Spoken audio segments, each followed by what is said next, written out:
तो दोस्तों शुरू करते हैं आज की इंफ्रा न्यूज़। पहली खबर आ रही है हमारे great Andaman Nicobar island project से रिलेटेड, जहां पर एक इंटरनेशनल ट्रांसशिपमेंट हब बनना है 41,000 करोड़ की कीमत से उसके रिलेटेड, जहां पर the ministry of ports and waterways को नो एक्सप्रेशन ऑफ इंटरेस्ट मिले हैं इस ट्रांसशिपमेंट हब को बनाने के लिए। अब जो लोग इसके बारे में नहीं जानते उनको मैं थोड़ा बहुत बता देता हूँ। ये एक ऐसा प्रोजेक्ट है जो हमारे अंडमान निकोबार आइलैंड्स के ऊपर एक ऐसा पोर्ट बनाएगा जो कि एक बड़ा ट्रांसशिपमेंट हब बनेगा सिंगापुर की तरह। यानी यहाँ पर कई सारी शिप्स आकर अपने कंटेनर्स जो है वो सॉर्ट कर पाएंगे, आगे भेज पाएंगे, शिप्स के अंदर चेंजेस हो पाएंगे, जिसकी वजह से बहुत ज़्यादा लॉजिस्टिक्स ट्रैफिक यहाँ से गुजरना शुरू होगा। और ये ज़रूरी इसलिए बनाना है क्योंकि ये चाइना के one of the most important shipping corridors के अंदर इंडिया को एक अपॉर्चुनिटी देता है। साथ साथ सिंगापुर, कुआलालंपुर जैसे पोर्ट्स के ऊपर से भी बिजनेस लेने की कंडीशंस बनाता है। इसकी वजह से ये बहुत प्रॉफिटेबल तो होगा ही, लेकिन जियोपॉलिटिकली और नेशनल सिक्योरिटी के हिसाब से ये बहुत ज़्यादा इंपॉर्टेंट होगा। और ऑब्वियसली चाइना इससे डरती है, काइंड ऑफ इनको अच्छा नहीं लग रहा है इंडिया यहाँ पे पोर्ट बना रही है, क्योंकि अगर फ्यूचर में कोई गड़बड़ होती है तो इंडिया जो डायरेक्टली चाइना का रास्ता इसका तरह रोक सकती है, इस पोर्ट के जरिए रोक सकती है। तो यहाँ पर ये पोर्ट बनना इसलिए ज़रूरी था, जहाँ पर अभी 9 कंपनीज ने कहा है कि वो गवर्नमेंट के साथ मिलकर ये पैसा इन्वेस्ट करेंगे और ये इंटरनेशनल ट्रांसशिपमेंट पोर्ट बनाएंगे।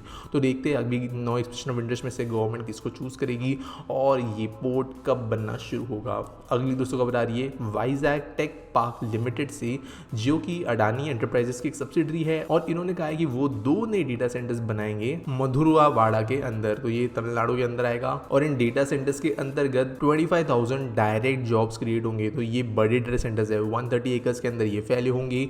200 मेगावाट ऑफ पावर का कंजम्पशन यहाँ पर होगा। और इनडायरेक्ट जॉब्स की बात करें तो 35,000 इनडायरेक्ट जॉब्स भी क्रिएट होंगे। 5 फेजेस में ये प्रोजेक्ट बनेगा, जो कि अगले 7 साल तक बनता रहेगा। फाउंडेशन स्टोन उसका वेंचर को रेज किया गया है। अगली खबर दोस्तों आ रही है नॉर्थ ईस्टर्न स्टेट से, जहाँ पर इंडियन रेलवेज जल्द ही कंट्री की पहली semi high speed train introduce कर सकता है नॉर्थ ईस्ट के अंदर, जहाँ पर रेलवे बोर्ड एक नई Vande Bharat Express North East Frontier Railway को दे सकती है। और मोस्ट प्रोबेबली गुवाहाटी से लेके न्यू जलपाईगुड़ी के बीच में ये ट्रेन हमें दौड़ते हुए नजर आएगी 16 कोचेस के साथ में।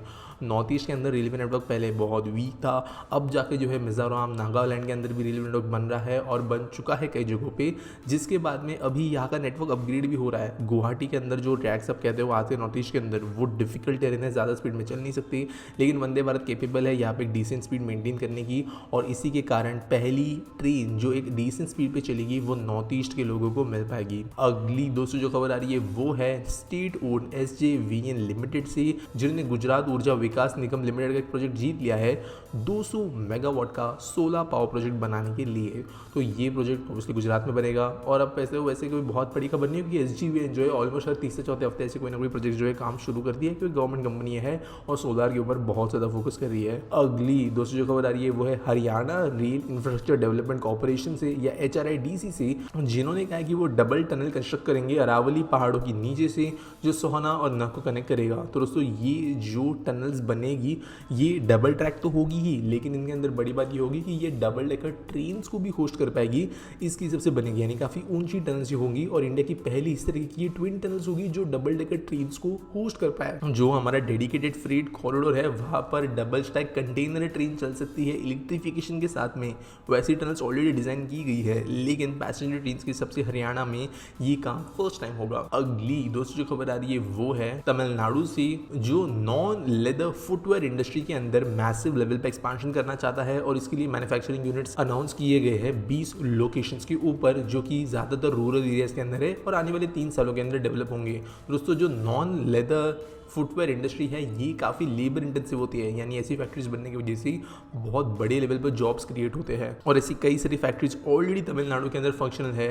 तो यहाँ पर गवर्नमेंट ने डिसाइड किया कि वो 20 ऐसी और फैक्ट्रीज को आने देंगे 2025 तक। और कुछ दिनों पहले मैंने आपको कहा भी था कि one of the biggest footwear manufacturers India के अंदर जो ताइवान बेस्ड है वो भी यहाँ पर इन्वेस्टमेंट्स करने वाले हैं। अगली दोस्तों खबर आ रही है गुड़गांव से, ये स्पेसिफिकली कहे तो Yamuna expressway industrial development authority से, जिन्होंने काम सीरियसली शुरू कर दिया है देश के पहले पॉड टैक्सी सिस्टम को बनाने के लिए या पर्सनल रैपिड ट्रांजिट सिस्टम को बनाने के लिए। तो ये नोएडा इंटरनेशनल एयरपोर्ट, ये जो नया जीवन इंटरनेशनल एयरपोर्ट बन रहा है वहां से लेकर नए प्रपोज फिल्म सिटी के बीच में चलेगी और बहुत जल्दी इसके लिए टेंडर्स भी इनवाइट हो सकते हैं, ऐसी खबर हमें मिली है। तो दोस्तों वैसे अगर इन पॉड टैक्सीज की बात करें तो हमने मुंबई के अंदर, दिल्ली के इंदिरा गांधी नेशनल एयरपोर्ट के ऊपर कई बार इनके बारे में खबरें सुनी है, गवर्नमेंट को कंसिडर किया है, लेकिन पहली बार ऐसे हो रहा है कि कोई अंडर कंस्ट्रक्शन एयरपोर्ट, एक फ्यूचरिस्टिक सिटी जो बन रही है वहाँ पर इतने सीरियस लेवल पर इसके ऊपर काम शुरू हुआ है और टेंडर्स लेवल तक ये काम पहुंचने के लिए अभी नजर आ रहा है। तो अगर चीज़ें टेंडर्स तक भी पहुंच जाती है तो इंडिया को मोस्ट प्रोबेबली 99% जो है पहली पॉट टैक्स से मिल जाएगी। अगली दूसरी खबर आ रही है वो है देश की नेचुरल रबर प्रोडक्शन से रिलेटेड, जो कि बढ़ गया है और 8 lakh ton of rubber produce हुआ है लास्ट ईयर, और ये 10 साल के गैप के बाद में हुआ है, क्योंकि 10 साल पहले जो है नीचे डिक्लाइन होना शुरू हुआ था और एक टाइम पे 5,62,000 टन तक पहुंच गया था। लेकिन ये एक अच्छी बात है कि इस इंडस्ट्री में ग्रोथ देखी गई है, जिसकी वजह से अभी ये इंडस्ट्री फिर से रिवाइव कर रही है, समझ में आ रहा है, और जो कई लोग इसके ऊपर डिपेंडेंट है उनको इसका फायदा मिलेगा। अगली दोस्तों खबर आ रही है एक नई रेल लाइन को मिले क्लियरेंस से रिलेटेड, जहां पर 95 किलोमीटर लंबी दिल्ली रजहारा रोघाट रेल लाइन को लिंक करने के लिए काम शुरू होने वाला है और ये होगा छत्तीसगढ़ के अंदर। अब दोस्तों यहाँ पर सबसे इंटरेस्टिंग बात ये है कि ये फास्ट ट्रैक बेसिस पे किया जाएगा, कंप्लीशन जो है वो पास में पहुंचाया जाएगा और 1627 करोड़ रुपीस इसके लिए खर्च किए जाएंगे।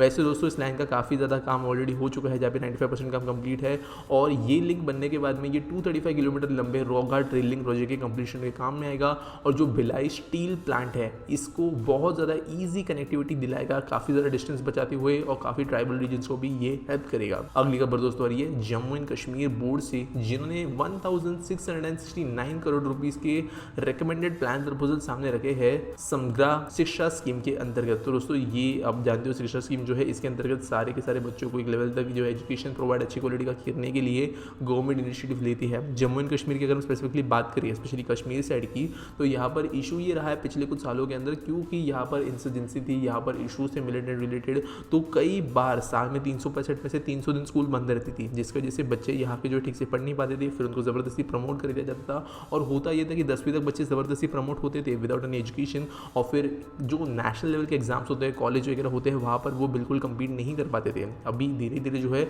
आप कह सकते हो रूल्स जो रिफॉर्म हुए थे कुछ साल पहले, उसके बाद में एजुकेशन फिर से लाइन पे आना शुरू हुआ है और अब उसको रैपिडली एक्सपांड करने के लिए, रैपिडली उसको back on track on India के कॉम्पिटिशन में लाने के लिए काम किया जा रहा है। अगली दूसरी खबर आ रही है वो है बोट से, जो आप जानते हो कि एक बहुत बड़ा हमारे देश के अंदर ऑडियो प्रोडक्ट्स वाला ब्रांड है, स्मार्ट वॉचेस वगैरह भी बनाता है, और इन्होंने ज्वाइन कर लिया है open network for digital commerce, जो कि गवर्नमेंट का इनिशिएटिव है सारे के सारे ई कॉमर्स को एक्सेसिबल बनाने के लिए। तो दोस्तों अगर आप लोग नहीं जानते अब तक, तो पेटीएम यूज़ करके आप डायरेक्टली ONDC से एक्सेस भी कर सकते हो, मैंने खुद करके देखा है और काफ़ी अच्छा एक्सपीरियंस रहा है। तो धीरे धीरे एक एक ब्रांड्स कंपनीज जो है अपने आप को ONDC से भी ऑनबोर्ड कर रही है। जब कोई बड़ी कंपनी ऑनबोर्ड होती है तो ये मार्केट के अंदर एक पॉजिटिव सिग्नल ले आता है उस सर्विस की तरफ, और बोर्ड जो ONDC ज्वाइन करने वाली है ये वही काइंड ऑफ आप कह सकते हो सिग्नल देता है। अगली दूसरी जो खबर आ रही है वो इंडिया के एक बैन को ओवरटर्न करने से रिलेटेड है, जो कि है foreign investment in nuclear power industry. तो दोस्तों अब तक जो है बहुत ज़्यादा बड़े लेवल पर इंडिया के अंदर जो भी न्यूक्लियर पावर प्रोजेक्ट्स बन रहे हैं वहाँ पर या तो इंडिया की कंपनीज काम करती थी, या जो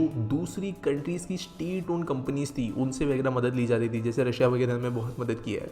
लेकिन अभी प्राइवेट कंपनीज को भी यहाँ पर एनर्जी के अंदर इन्वेस्ट करने के लिए नीति आयोग एक प्रपोजल सामने ला सकता है, और जो बैन 1962 में लगा था वो हटने के चांसेस है। इसकी वजह से होगा ये कि देश में जो न्यूक्लियर पावर प्रोडक्शन है वो काफ़ी तेज़ हो सकता है और टेक्नोलॉजिकली एडवांस भी बन सकता है, क्योंकि करेंटली हमारे देश के अंदर दशकों लग जाते हैं एक न्यूक्लियर पावर प्लांट बनाने के लिए। अगली दूसरी जो खबर आ रही है वो है दिल्ली से, जहाँ पर नए इंडस्ट्रियल एरिया डेवलप करने के लिए एक मेजर स्टेप लिया गया है, और जो लेफ्टिनेंट गवर्नर है इनके द्वारा additional area of 920 acres dedicate किया गया है to be developed as industrial area. तो ये नॉर्थ वेस्ट दिल्ली में आने वाला एक एरिया है जो कि खांजावाला के पास में है, और यहाँ पे भी एक नया इंडस्ट्रियल एरिया बनता हुआ नजर आएगा। अगली दोस्तों खबर आ रही है गवर्नमेंट इंडिया के वेदर रिपोर्टिंग से रिलेटेड, जहाँ पर हमारे बॉर्डर एरियाज के पास में स्पेशली अरुणाचल प्रदेश के इनहॉस्पिटेबल एरियाज में 100 ऑटोमेटिक वेदर स्टेशंस लगाए जाने वाले हैं और रेडार्स लगाए जाने वाले हैं।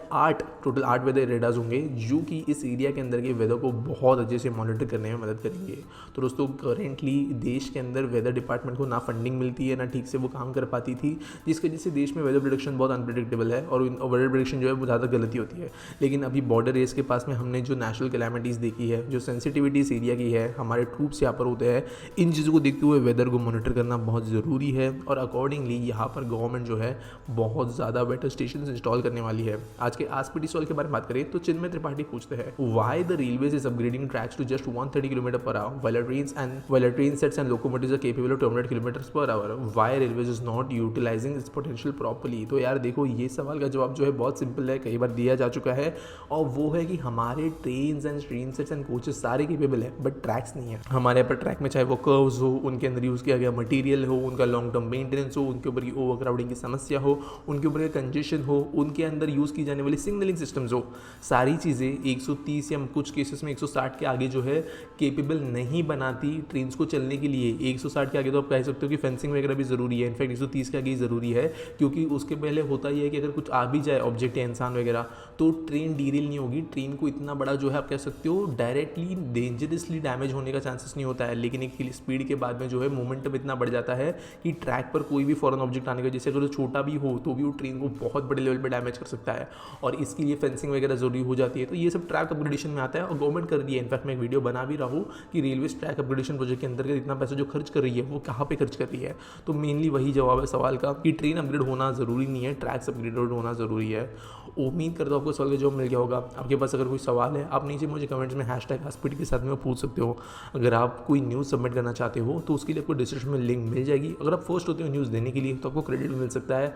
और मिलेंगे अगले वीडियो में। वीडियो को लाइक करना, शेयर करना हमारे इस वीडियो को और सब्सक्राइब करना